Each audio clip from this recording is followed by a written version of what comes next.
नमस्कार, मैं राकेश वर्मा आप सभी का स्वागत करता हूं आपके अपने परिवार एसएन गुरुकुल पर।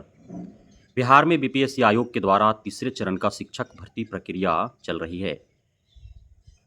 बीपीएससी आयोग के द्वारा 9 टू 12 का आंसर की जारी कर दिया गया है। बारंबार शिक्षक अभ्यर्थियों के द्वारा आंसर की से ओएमआर शीट मिलाए जा रहे हैं और ऐसा पाया जा रहा है कि अधिकांश जो शिक्षक अभ्यर्थी हैं, इन्होंने पूर्व से अपना जो लक्ष्य बना रखा था, विभिन्न कोचिंग संस्थानों के द्वारा जो प्रश्न पत्र का एनालिसिस किया गया था, उसे अनुरूप मिला करके अपने प्राप्तांक का, उससे लगभग अभ्यर्थियों का 2 अंक, 4 अंक, 6 अंक, 8 अंक कम ही हुए हैं। तो शिक्षक अभ्यर्थी हताश हैं, निराश हैं कि इतने कम हुए तो उनका हो पाएगा अथवा नहीं हो पाएगा। लेकिन इसी बीच माननीय मुख्यमंत्री नीतीश कुमार जी ने एक खुशखबरी दे दी है।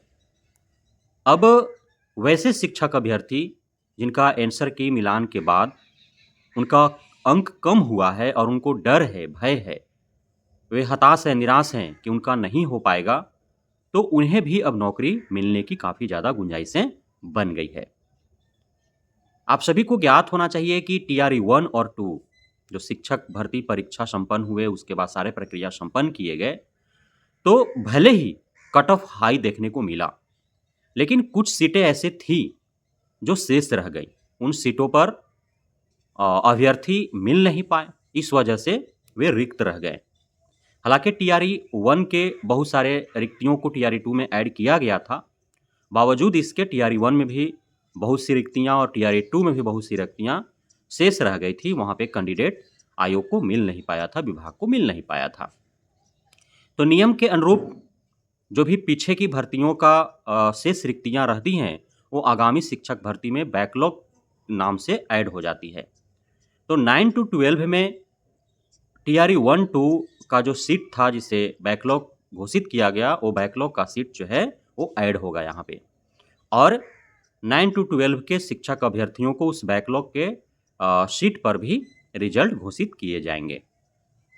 तो लाजमी सी बात है कि पूर्व में जो 9 टू 10 की सीटें लगभग 16,000 समथिंग था और 11-12 की सीटें जो 22,000 कुछ थे, टोटल मिला करके 38-39,000 के आसपास था 9 टू 12 का, तो उसमें वृद्धि होगी। लेकिन कैंडिडेट तो नहीं बढ़ेंगे, कैंडिडेट तो जितने सम्मिलित हैं वही रहेंगे, सीट बढ़ेंगी। तो सीधी सी बात है कि जो आपने पूर्व में कट ऑफ की अपेक्षा रखा था कि कट ऑफ जो है इतना होगा, तो जब सीट बढ़ जाएंगे, कैंडिडेट उतना ही रहेंगे, तो लाजमी सी बात है कि कट ऑफ डाउन होंगे। और आप अभ्यर्थियों का जब आपने आंसर की से अपना ओएमआर शीट मिलाया और मिलाने के उपरांत जो आपका प्राप्तांक है उसमें अप्रत्याशित गिरावट देखने को मिला, तो कट ऑफ डी जो आपको अप्रत्याशित गिरावट देखने को मिलेंगे। तो आपका प्राप्तांक भी गिरा है, कट ऑफ भी गिरेंगे, चूंकि बैकलॉग वाले रिक्तियां आएंगे तो जुड़ेंगे, इसमें सीट बढ़ेंगे, तो अब उम्मीद रख सकते हैं, चूंकि मैंने पूर्व में भी कहा है कि 9 टू 12 का कट ऑफ हाई जाएगा। बैकलॉग की सीटें यदि जुड़ेंगी तो भी आप उम्मीद रख सकते हैं। तो बैकलॉग की सीटें ऐड होंगी, अब ये 100% कन्फर्म हो गया, तो उसमें आप उम्मीद रख सकते हैं।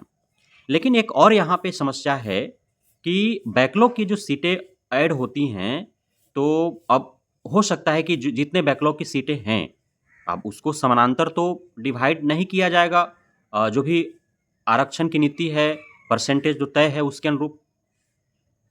वो जो बैकलॉग का सीट है, अब किस कैटेगरी का कितना है, आगे आकर के टीआरई 3.0 में उसी कैटेगरी में उतना ऐड हो जाएंगे। तो अब इसमें कुछ कैटेगरी ऐसे हैं जहाँ पे बैकलॉग की सीटें अत्यधिक है, तो वहाँ अत्यधिक ऐड होंगे, और जहाँ पे बैकलॉग की सीटें कम है वहाँ कम ऐड होंगे, है ना। तो अब जहाँ पे सीटें अत्यधिक है वहाँ के उस कोटे के अभ्यर्थियों को अधिक लाभ होंगे, और जहाँ कम है वहाँ कम लाभ होंगे। हो सकता है कि कुछ कोटे ऐसे हैं जहाँ पे एक भी बैकलॉग का सीटें न जुड़े, तो वहाँ पे कुछ भी उनको लाभ नहीं मिल पाएगा। अत्यधिक जो बैकलॉग की सीटें हैं अनुमानतः वो SC ST कोटे का है, PH कोटे का है, तो वहाँ अत्यधिक जाकर के ऐड होंगे। या अत्यंत पिछड़ा जो महिला है, अलग से 3% उनको आरक्षित किए गए हैं ना, तो उनका बैकलॉग का सीट है, तो वहाँ जाकर के ऐड होंगे। UR, EWS, OBC, EBC, यहाँ पे बैकलॉग की सीटें नाम मात्र की हैं, तो यहाँ यदि बैकलॉग की सीटें आकर के ऐड नहीं होती है, तो फिर यहाँ के अभ्यर्थियों को कोई विशेष लाभ तो मिलने वाला नहीं है। जहाँ ऐड होंगे वहाँ लाभ मिलेंगे।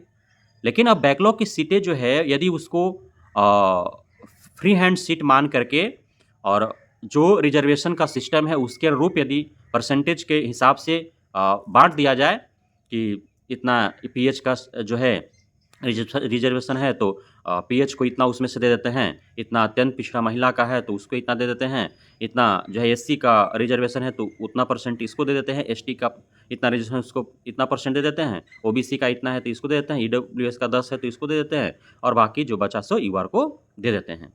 तो ऐसे होगा तभी सभी कैटेगरी के शिक्षक अभ्यर्थियों को लाभ होंगे।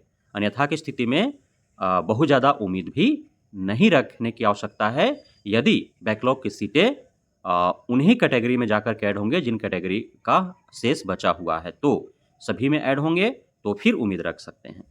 बहुत-बहुत धन्यवाद आप सभी साथियों का हमारे साथ जुड़े रहने के लिए, बने रहने के लिए, हमें इतना प्यार देने के लिए, हम पे भरोसा बनाए रखने के लिए।